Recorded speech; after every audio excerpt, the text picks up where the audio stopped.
Hello everyone, this is Bob and Threadbare, and welcome back to The Crew 2. And I'm Great Joe, and this is still America, right? Oh yeah.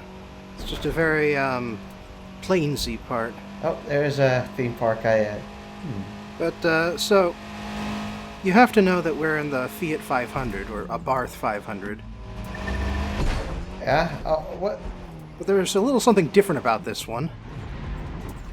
Oh, I think I know this one. Oh? It's been sitting around your house.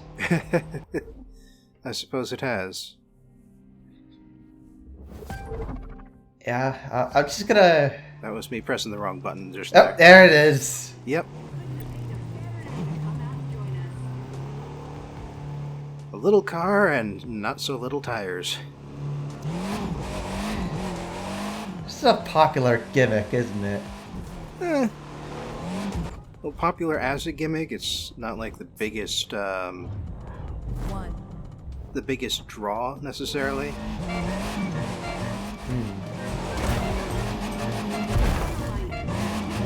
On the other hand, I do believe I picked the right music for this. Yeah. Wait. Does this thing... Is this thing controlled like a Tony Hawk thing? Well, kind of. You can cause the vehicle to flip, and that gives you points. Huh. And yes, we are basically in a gigantic skating park. I approve. I massively approve. Yep, this is the Monster Truck event. It's a point game. Yeah. Yep. Physics, just don't worry about it. Are where they should be. Just don't worry about it. Yeah, don't worry about it. I'm not worried. Why would I be worried? This looks like a lot of fun. Just wondering, have you ever seen any Laurel and Hardy? I recognize the image of Laurel and Hardy. Like, it's the classic. One's tiny and a little bit less dumb, and the other one's kind of tubby, at least for the time, and a little bit more dumb. Well, they're both about equal parts dumb, but mostly they just, sort of, cause themselves a lot of injuries. It's a lot of physical humor in their shorts. Gotta love it. Sort of a different dynamic than the Three Stooges, but the same sort of gags. Same era, too. I bring it up because this is their theme song. Yeah. Oh. Yeah, it's definitely of that time, yeah. And because, physical humor seemed like an appropriate thing to highlight in a comically tiny monster truck. I love this thing. But yeah, there's this whole second layer to this area here. Oh crap. Oh, there you go. You can get a lot of points if you manage to stay on it, but it can be difficult. Monster trucks are not that easy to control. Can't imagine. So how's turning in this thing? Like, As terrible as it appears to be. Perhaps more so. Oh yeah, I do know that sometimes you can have like steering on the front wheels as well as on the back wheels. Yeah, you see a net four-wheel steering here.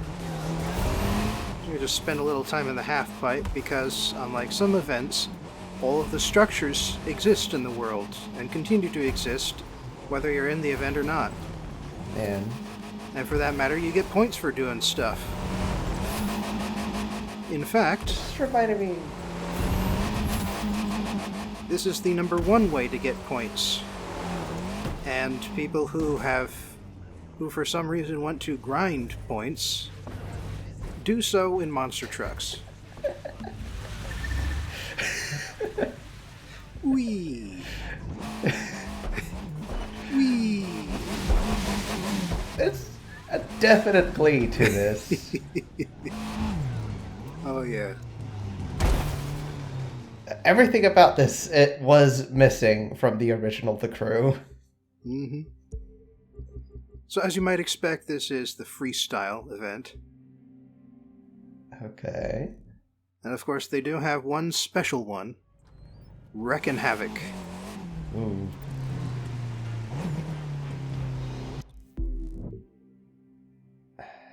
Wonder what it is.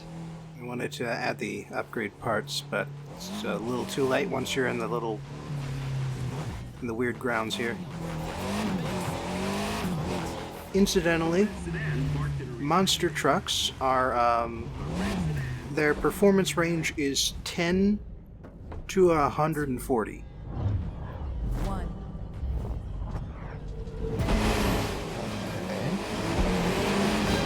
I hear these trucks aren't built for speed, but that's never stopped me before. So yeah, that's what this event is. A monster truck race that most people agree is a terrible, terrible idea. Yeah. I mean, it doesn't seem like there's any way for you to, well, destroy the other drivers, is there? Well, you can get your tires tangled up with theirs, as I did earlier. That kind of screws both of you over for a bit. Yeah. Whoops. Oh! Don't worry. I can fix this. Physics. Don't worry about it. Why not? Gear yourself up for it.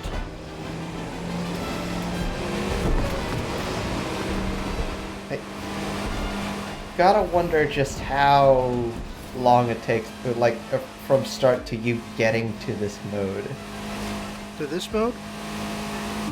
Yeah. Oh, you gotta play a significant amount of the game. Because this is the 4th tier event for the freestyle. And the way it works is that when you start the game, you've got the first tiers unlocked, and then as you progress, you unlock the 2nd, 3rd, and then 4th tiers.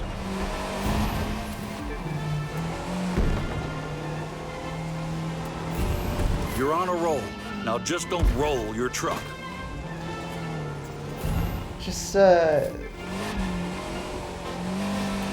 I'm very curious, is there any event in which you, get this thing eaten by some manner of mechanical dinosaur?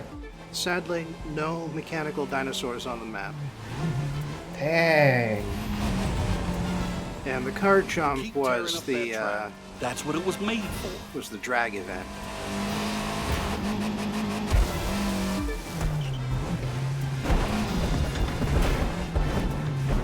Damn it, I'm rolling up on the sign there. Yeah. For some reason, they just really want to stay upright. And did you hear that guy, by the way, talking about tearing up the track because that's what it's made for?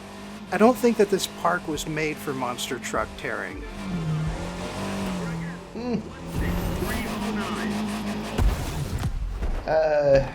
Agree to disagree.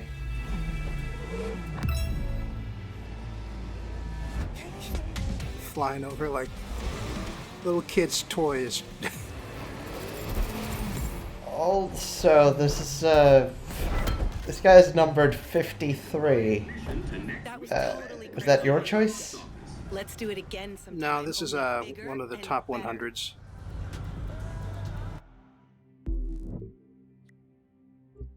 Alright, and in fact, we will put that on my other truck and continue in that.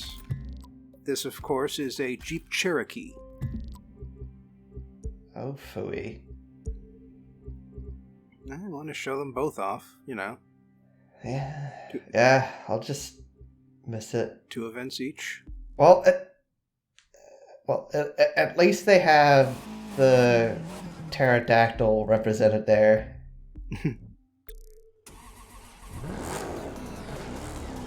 Not sure that's a pterodactyl, actually. Oh, hey. Well, follow ape law doesn't wash this, so I'm fine. There's a rainbow. One. Oh, look at that. We're doing this event in Death Valley. Would you happen to know where that is? That's in Nevada. It's, if I remember correctly, it's around Las Vegas. It's where? Or is in the immediate vicinity. I wouldn't say immediate vicinity. Like, the immediate vicinity would be the Navajo Desert. The Death Valley is more south of that. Hell yeah, we're going for it. Top of the world. Another thing I know about... Another thing I know about Death Valley is that it's on the Earth's horse latitudes, and it shares that latitude with the Sahara Desert, as well as the Atacama Desert. Well, also happens to be the lowest point in the United States. Huh. As in, it bottoms out below sea level. Yeah. Makes sense. It is also one of the driest places in North America. Hence why they would call it Death Valley.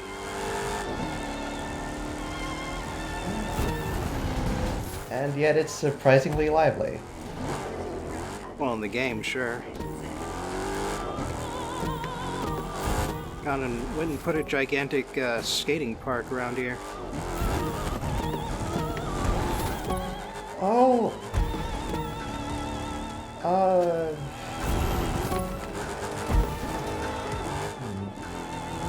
I'm just thinking about one of the proposed plans for construction around Death Valley. I think it was Death Valley. Whoops. I believe Michael Jackson wanted a gigantic robotic sculpture of himself to roam Death Valley. Just to name an example. Not sure if that's just a crazy-ass rumor or reality. I want it to be a reality. Here we go, yeah. That score was unreachable, but you crushed it. Aw, thanks, Emmett. Yep, and the top score is not that much higher. 55, mostly 56,000.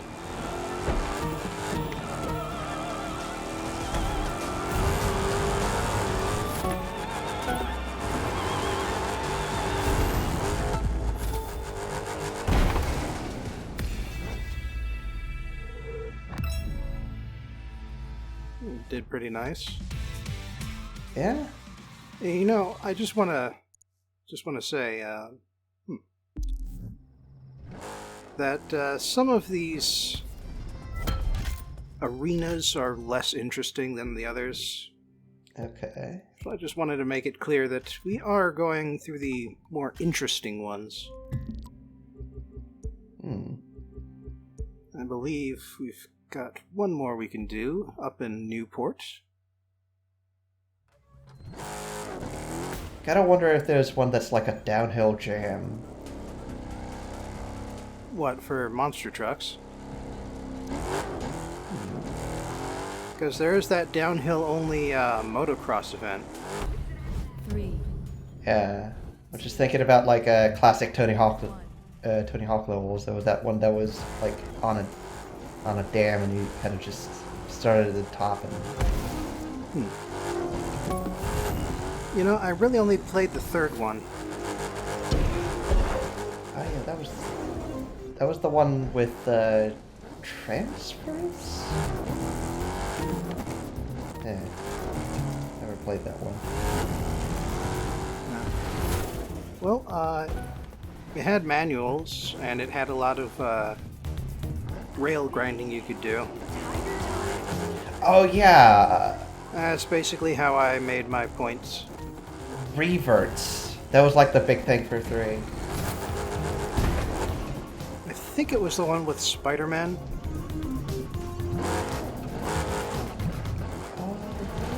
I believe. I know that Spider-Man was also in 2. Could be wrong. But the final level you could unlock was a cruise ship. I am certain about that. Oh man. Sounds like a trip. Yeah, and that's actually got a lot of verticality to it as well. Oh, gotta be careful here. Oh, I didn't even notice the track. Yeah, that's because there barely was any.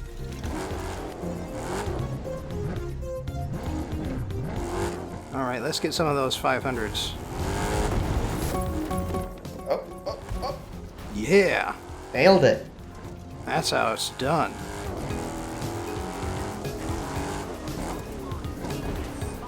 And now let's do some loop-de-loops.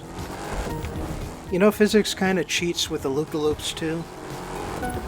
I've noticed that you sort of they're sticky. Yeah, you sort of stick to the top while you're up there. Can't really blame them. Oh no. I mean, it's not like they really care about physics in any other way for these events.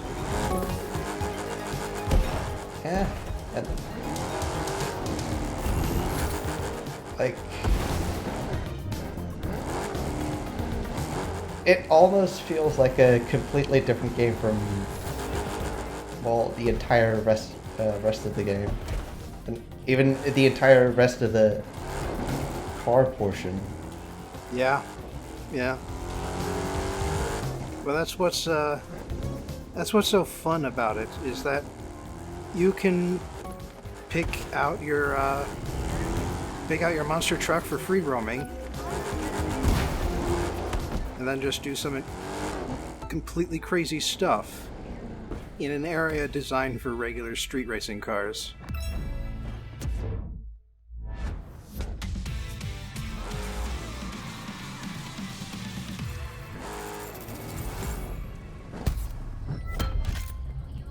And speaking of street racing, it's about time we get back to doing some of that. Oh boy. Just as soon as I put these parts on. Because, yeah, there's always more street races.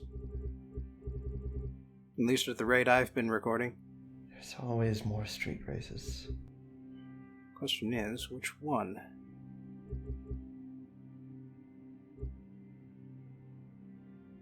St. George, why not?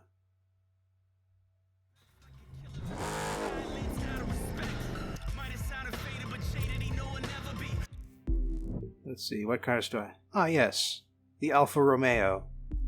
You see, I was a little worried that people might not know that this was an Alfa Romeo. I mean, the best kind of Alfa Romeo is the kind that you don't have to pay to maintain.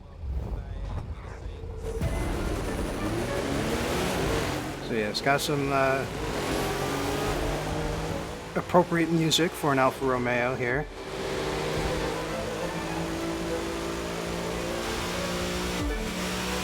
Why not?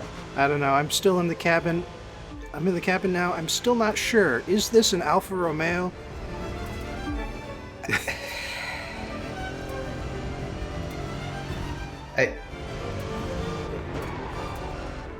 I'm reminded of some of the Mazda Miatas. Like, even on some of the upholstery, there's Mazda logos. Mm-hmm. And like,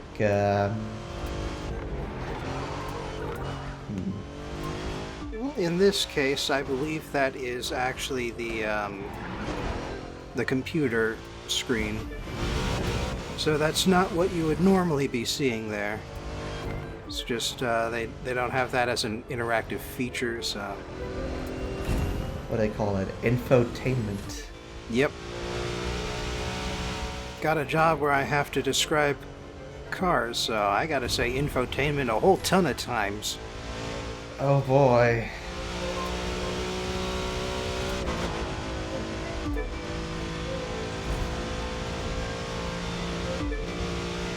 Anyway, I was actually interested, so I did some reading on Alfa Romeo. Yeah. Like, for instance, I found out that the left-hand side of their symbol is the Milanese flag, because they were based out of Milan, despite being started by a Frenchman and funded by Italians. And the right-hand side is someone's personal heraldry, which is a snake eating a Moor. That is so mainland Europe. Like that is seriously a snake eating a person right there on the Alfa Romeo symbol. Great. Why not? Another fun fact I found is that Ferrari got his start as part of an Alfa Romeo racing team.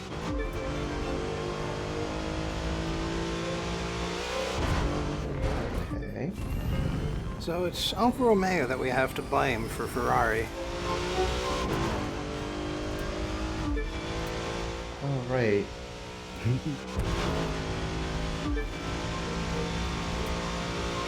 Well, at least he got to have fun, you know, that personal venture. Mm-hmm. And now if you put the name Ferrari on something, it goes up in value about $50. Man.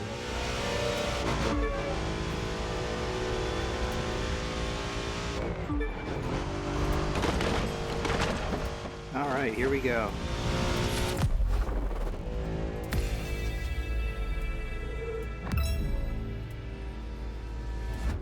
It's a nice part of the countryside down here. Yeah. It's, I honestly don't know where this is. Looks dry, maybe a bit high up. There's honestly a lot of dry parts of the United States. Hey, maybe this sign can help. Yeah. Oh yeah, we're just by the big dam near the Great Canyon. Ah, of course. And again, Hoover Dam, especially the Grand Canyon, not trademarked, pretty sure. Yeah. But yeah, it looks like we went through sort of the Utah, western Colorado area. Ooh. Where are you taking us next? Let's find out. Go to the end here, see what else we've got. Aha, West Florida coast. That's a nice part of the country. Oh yeah, sure. Are you familiar with... Just seems to go on and on. Yeah. Are you familiar with Tampa? I've heard the name. That's about it. Oh.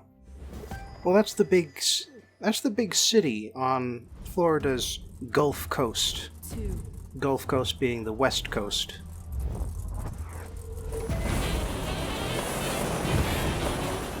Driving something a little old and jazzy, so I had to do the same with the music. Alright. You're in first. Now drive like it's the only place you've ever been. Oh, you. Oop. Okay. You know, having the engine stick out of the hood like that, it's a real driving hazard. Yeah. Like, that is an important part of the road that you should be able to see, but you can't. So if my performance degrades from going into first-person mode, that's why. Because I'm driving towards the engine and I can only see the engine. I mean, that's what you say. Gotta wonder if there isn't a way to adjust the seating just so that you could actually see beyond that thing. I don't know. I think adding the big hunk of engine up top is actually one of the customization options. But I have to say, I really like how this car handles. It's, for being one of the older cars, it's very nippy. And it's the way it slides around corners is very satisfying. Like it's designed for drifting before drifting was ever a thing. I mean, that's what they did in the movies, right? Especially, wait, this was in the Dukes of Hazzard, right? It could be that one. I think that was a Dodge though, and this is a Chevy. Oh. Like, they made I think it was the Dukes of Hazzard that made like a whole thing about drifting their car on back roads. Not drifting. Their big thing was actually jumping over stuff.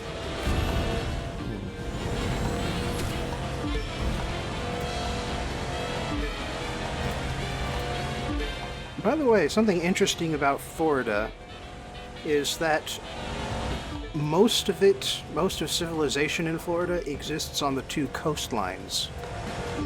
And there's, like, Okay. the only big city center in the middle of the state is Orlando, and that's towards the north end. Because, after the coastlines, the whole area is just like one giant swamp. So it's kind of hard to develop there, even these days. Anyway, as I was saying, Tampa is around a place called Tampa Bay. Whoops.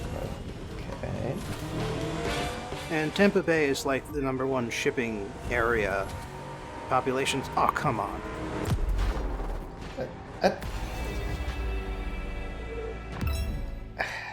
Shipping... I can't even be mad. I told you, though. I told you. My performance goes down because of that damn engine blocking my view.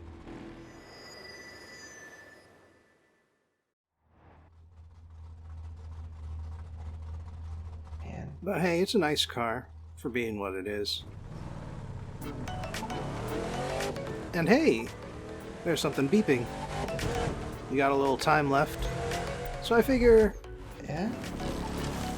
Whoops. I should go see where that beeping is.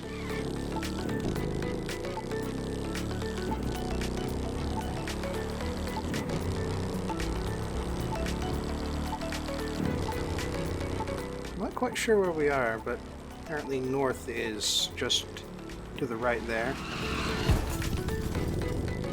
There's quite a radius on this thing. Yeah, and you can improve it too. Huh.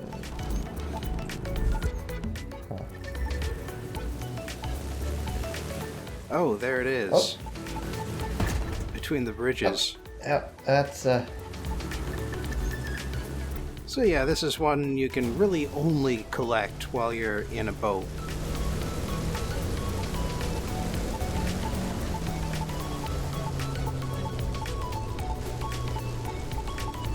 And unfortunately that special event that was going on, where you would get a whole ton of stuff popping out of these guys, yeah. that's over. Oh. There's still pretty good parts though. For today's film, we're looking at a request by patron Ratatosk. It's a 1998 thriller by the name of Ronin. And despite the name being a Japanese word for a masterless samurai, the movie doesn't even visit Asia. However, it does have quite the car chase. So let's stop wasting time and dig right in. The story about the story. If the 1970s saw the modern Hollywood action movie first take shape, and if the 1980s perfected the formula, then the 1990s are when you saw it start to mutate as students and filmmakers began to experiment with the genre. One way they experimented was by adding plot twists, making the audience wonder about good guys and bad guys and what everyone's motives are. So while the thriller as a genre is much older than the 90s, I'd say it was that decade that made thrillers a Hollywood fad. Die Hard is a good example of an action thriller, and it came out in 1988. By that point, 80s action movies were all about the spectacle, so they would often go over the top, or else use a science fiction setting so they wouldn't even have to pretend that they were being realistic. Die Hard brought things down to earth, made the story and the set pieces more realistic and therefore more visceral. John McClane does not end that movie unscathed, and while he endures probably more punishment than a human body could realistically take, he wasn't some invincible god of destruction like what you got from Arnold Schwarzenegger or Sylvester Stallone movies. Even the villain, Hans Gruber, is more realistic, although he is still comically evil. Thanks in large part to Die Hard, the 90s saw a lot of movies that featured relatively more realism than an 80s action film, and a complex twisting plot that could keep the audience engaged in between action set pieces. Sometimes the plot got so twisty that the filmmakers would forget to make the characters interesting, or forget that a plot twist should have some logic to it, but then people make bad movies no matter what genre you look at. Speed is a Die Hard style thriller, and for the most part, so is the 2003 version of The Italian Job. The first Mission Impossible movie came out right in the middle of the 1990s, and 2 years after that came the movie I'm looking at today, Ronin. The idea for Ronin came from John David Zeke, who wrote the original screenplay. Zeke was inspired by a novel called Shogun, part of author James Clavell's Asian Saga.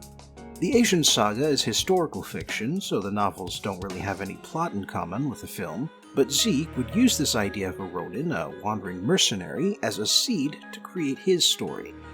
He sold the screenplay to United Artists, which at that point was owned by MGM, and once production began, they brought in a much more experienced screenwriter named David Mamet to rewrite the script.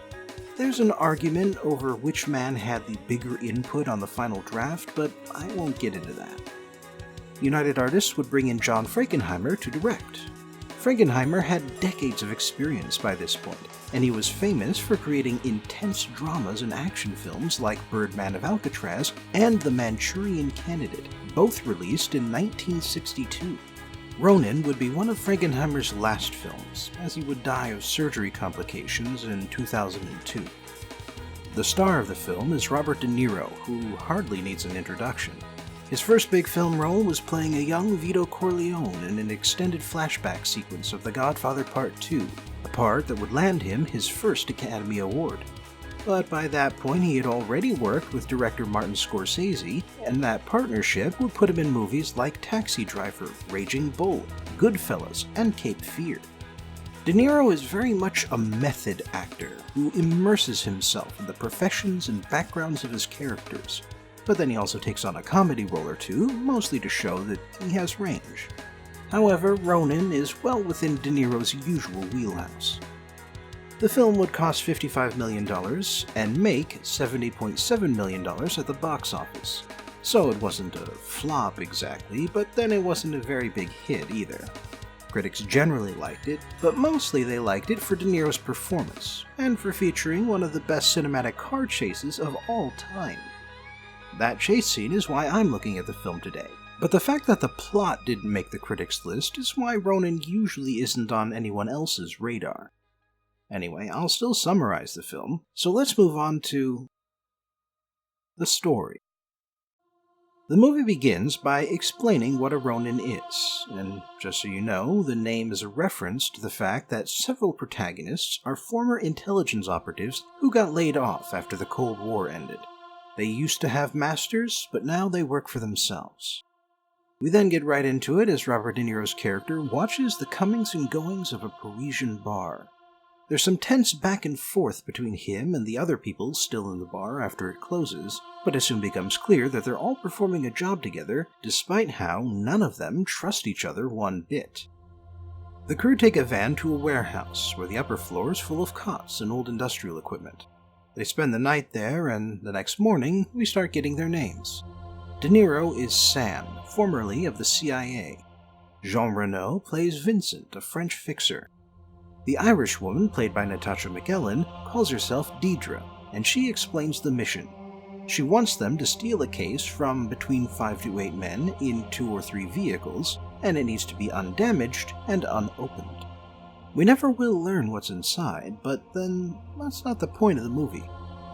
Vincent will be getting the supplies for the mission, so the other American on the team, Larry, requests an Audi S8 with a nitrous system. The S8 is a tuned-up sport version of Audi's full-size luxury sedan, so it has plenty of room, plenty of power, and plenty of mass, which Larry wants since he might be ramming the escort vehicles. The other operatives make their roles clear based on their questions. Sean Bean plays Spence, an English weapons expert from the SAS, an elite military unit. Stellan Skarsgård plays Gregor, a man from what was once East Germany who handled computers for the KGB. As for Sam, he worked for the intelligence wing of the CIA and is very interested in ironing out the plan's details. Sam, Vincent, Spence, and Larry go down to the river and make a deal for some serious weapons. However, only half the weapons are in the first car, and the others are in a car on the other side of a tunnel, and Sam smells a rat. So when Spence and Vincent enter the tunnel, Sam spots a sniper and opens fire. They gun down the weapon sellers and make a quick escape when the police show up, starting us off with a small but intense car chase. Meanwhile, Deidre finds out that the case will be in Nice, France, and the Russians are making a bid for it, so they'll need to make their move right away. Sam is upset by the timetable and demands a bigger paycheck, and as Deidre speaks to her people, Sam is further upset when Spence comes up with a stupid plan. By this point, it's obvious that Spence has much less experience than he let on, so Sam confronts him about it and gets him kicked off the team. So Sean Bean doesn't die in this film, but he still manages to get ejected from it early. What's left of the team go to Nice. Sam and Deidre scout out the hotel by posing as a married couple. Sam sets off a racket to test the security guards, and afterwards he wants 2 more men that Deidre cannot give him. The two then stake out the villa, and they take some time to make out. The next day, the team execute their plan, beginning with Gregor tracking the target's cell phone. Vincent hacks a Nice streetlight to make the escort stop, and Sam blows up one of the cars with a grenade launcher. He and Vincent shoot at the guards for a bit, but then the escort speeds away. They catch up on the mountain roads of the Côte d'Azur, and Sam blows up another escort car with a rocket launcher. Larry then knocks the last escort car off the road, but the target's car turns out to be much harder to catch. The chase takes them through country roads and narrow city streets, but they eventually catch the car by crashing it into a seaside cafe.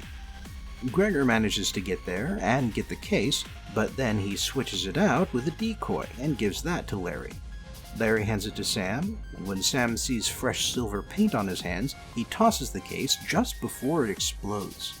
Sam, Larry, Vincent, and Deidre then flee the scene in Vincent's car. Gregor took all the tracking equipment with him, so the crew have to figure out how to find him as they bandage Larry's knee. Meanwhile, Gregor almost shoots a little girl on a playground, apparently just to show how evil he is. He's trying to sell the case to the Russians, but when the Russian agent double-crosses him, Gregor shoots him dead. He then contacts the Russians directly and says his fee just tripled, and if he doesn't get it, he'll sell the case to the Irish. Sam speaks with an old contact from his CIA days, and he tracks Gregor to a town called Arles, also in the south of France. Gregor meets the Russians in Arles Amphitheater to give himself the high ground in a public space, and the crew make a tense moment even tenser by ambushing both sides. Gregor tells Sam that he mailed the case to himself to keep it safe, but then he makes a run for it by screaming for help when a tour group happens by. The Russian agents open fire despite the civilians everywhere, and Sam gets hit by a ricochet when he and Vincent deal with them. Meanwhile, Deidre's boss manages to capture Gregor, but he also slashes Larry's throat and forces Deidre to drive away and abandon Sam and Vincent. The two men hijack a car to get away, and Vincent takes Sam to an old friend of his who lives in the countryside, Jean-Pierre. With the help of both of them, Sam removes the bullet, which in these movies always makes the injury better, somehow. Afterwards, Vincent asks Jean-Pierre to find out what happened to the Irish part of the group. Back with Gregor and the two Irish people, they all head back up to a Paris safe house where they secure Gregor in the bathroom. The two then argue over who's responsible for everything going south, and we learn that Deidre's boss's name is Seamus. Sam recovers the next day, so he and Vincent drive up to Paris and find the Irish group thanks to Jean-Pierre's intel. They follow them to the post office, and as Seamus and Gregor go inside to pick up the recently arrived case, Sam ambushes Deidre at the car. However, Deidre races off as soon as the other two appear, and we get the biggest chase scene of the movie. And I have to say, this is a really, really good car chase.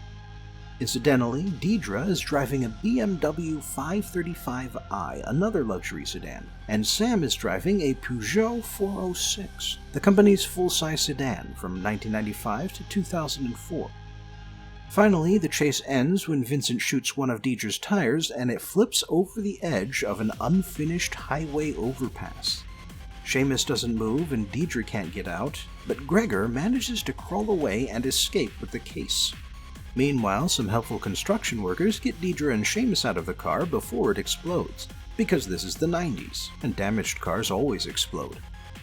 As Sam and Vincent try to work out where Gregor went, they notice some kids with cases similar to the one they're looking for. They realize that Gregor didn't have the opportunity to make the case he used as a decoy, and so he must have gotten it from the Russians. On top of that, the kids' cases are for ice skates, and there's a Russian ice show that week in Paris. Gregor doesn't trust the Russians, but if Sam and Vincent track them down, then Gregor will eventually show up to sell the case. They go to the ice show and discover that the man they want is the main dancer's lover and attends the ice show every night. They see something urgent come up that forces the Russian to leave the show early, and sure enough, he meets with Gregor in the security room. Gregor is holding the ice skater hostage with a sniper friend of his, and if he doesn't call her 2 more times, then she dies. Apparently the Russian loves money more than he loves her, and he shoots Gregor, and the sniper follows through, causing chaos to descend on the stadium. The Russian makes it outside, but Seamus, posing as a security guard, guns him down in the street and grabs the case. Sam has Vincent follow him and runs ahead to find Deidre waiting in a car. Sam tells her to go, that he's after her boss, and that he never left the CIA, and so she books it. Seamus is trapped behind the police cordon now, so he shoots Vincent and doubles back into the stadium. Sam follows, but Seamus shoots him in the arm. Fortunately, Vincent managed to follow them both and shoots Seamus dead before collapsing. Some time passes, and we hear the news talking about the Good Friday Agreement of 1998 that ended the fighting in Northern Ireland. That much is historically accurate, but the news also adds that the death of Seamus O'Rourke somehow contributed to this peace. Sam and Vincent part as friends. Deidre never shows up again, and then the movie ends. The cars. Today's discipline didn't make any appearance in the movie, but then I kind of doubt it ever will. So we're going to set the movie aside entirely so I can talk about monster trucks and where in the hell they came from. But let me start by describing trucks in general. Trucks are some of the most frequently modified vehicles on the road. Even before you look at aftermarket parts, American manufacturers offer full-size trucks with half a dozen trim options, 3 cab sizes, several bed lengths, 2 or 4-wheel drive, and at least 3 engines each. And that's just the 1,000 truck sizes. They also make bigger pickup trucks that can come with dual rear wheels and trailer hitches that sit right above the rear axle for better stability. The reason for all of this customization is that pickup trucks have dozens of different uses, at least here in America. You can use them to drive across a farm or a ranch. You can drive them off-road for fun. You can bring them into state and national parks, and either keep your camping gear in the back or bring along a big camper trailer. You can use them to help your friends move their furniture. You can tow huge trailers full of horses or livestock. You can race them in rally competitions. Or you can use them as status symbols to look rugged and outdoorsy, even if you're neither of those things. And of course, trucks come in handy for all kinds of businesses, either with the pickup bed or with some other upfit like a cargo box or a towing rig. With so many people modifying their trucks for practical reasons, it's not that surprising that they would also do so for fun. In the case of monster trucks, that fun was a couple of competition sports called truck pulling and mud bogging. Truck and tractor pulling is where you try to pull the heaviest trailer across a set distance in the fastest time. And mud bogging is where you try to drive through a deep mud pit and come out the other side as fast as possible. To get through the mud, competitors would lift the truck body to get it as far out of the mud as possible, and put on giant tractor tires that provide excellent traction. Tractor tires are also useful in truck pulling because they also demand good grip. In the 1970s, a guy named Bob Chandler of St. Louis, Missouri, modded a 1974 Ford F-250 with big tires and big lift suspensions, mostly as publicity for the stuff he sold in his car shop. Chandler's friends called him Bigfoot for the way he always slammed the accelerator, so he named the truck the same thing. At one point, he and his truck were invited to a four-wheeling event in Minnesota, and there he met Everett Jasmer, another truck shop owner, who modded his 1970 Chevy K10 with the biggest tires and suspensions he could find. Jasmer called his truck USA 1. In 1979, a Hollywood producer asked Chandler if they could feature Bigfoot in a new movie called Take This Job and Shove It. He said yes, and he called his friend Jasmer to bring in USA 1 to play Bigfoot's rival. The movie wasn't very remarkable, but both trucks would be invited to events across America after it came out, and both truck owners would continue to mod their vehicles to be even bigger. Eventually, Chandler added wheels so big that the truck could drive right over a car with no issues, and soon after that, car crushing became a regular event wherever Bigfoot went. Car crushing was eventually televised on a show called That's Incredible, where Bigfoot and USA 1 used 66-inch tires to drive over 50 cars. For reference, normal tires are around 16 to 20 inches tall. And for comparison, 66 inches equals 5.5 feet, or 168 centimeters. Thanks to this television appearance, 66 inches would become the standard size for monster trucks as the sport developed. By the mid-80s, monster trucks had become a phenomenon. Chandler had to build new Bigfoot trucks to attend all the events that wanted him, and more people started showing up in trucks with names like King Kong and Barefoot. In 1988, the cable network TNT would create the Monster Truck Challenge, and while there were plenty of trucks on the field, Chandler and Jasmer's teams would end up competing for the top spot, and USA 1 would win the championship with a last-minute victory in the final competition. These days, monster truck events still involve jumping on and over junk cars, not to mention a few dirt ramps. The main event is a single elimination tournament, with each race being 2 trucks on parallel tracks. Bad things happen when monster trucks touch each other, so the event planners make sure that doesn't happen. The other event is freestyle, where the monster truck drivers will perform tricks like wheelies, flips, donuts, and jumps. Sadly, there are no skate park events with half pipes or suspended platforms, but then that's because real-world drivers have to worry about things like safety and real-world physics. But hey, we got video games to fill that gap. Thanks for joining me again for today's movie and car review, and I hope I'll see you next time for a classic road trip movie starring Burt Reynolds.